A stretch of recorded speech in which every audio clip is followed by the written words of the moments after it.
छोड़ी लिट्टी चोखा हाको बड़ी नहमी गे खाले बिहार वाला ना।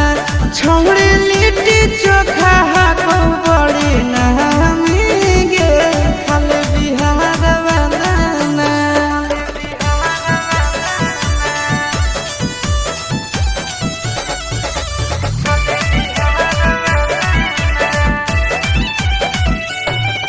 सुनलिए है वाटर पर कावा में ठंडा है पानी नहइला से ओ कारण निखरो है जवानी।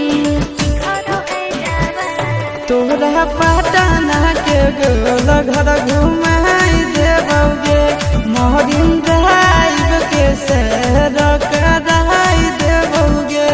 छोड़ा महजा दिलाई दे गंगा किनार वाला नार। छोड़ा महजा दिलाई दे गंगा किनार वाला नार। तो छोड़ी लिट्टी चोखा हाको बड़ी नहमी गे खाले बिहार वाला ना।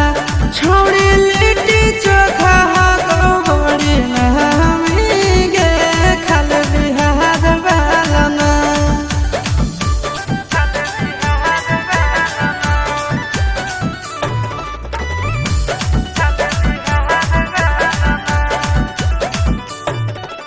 पूछो नहीं छूटे हो रहो जगह तो घूमोई है। फेमस मगहिया वाला पान भी खिलोई है। तोहरा गांधी मैदान हम घुमाई देबोगे मोन सिनेमा में फिल्म देखाई देबोगे। कौमी पूरा करी है आशीष यार वाला नार। छोड़ा कौमी पूरा करी है आशीष यार वाला नार। आगे जमुई के छौड़ा कई बड़ी नहमी गे करे में प्यार वाला ना।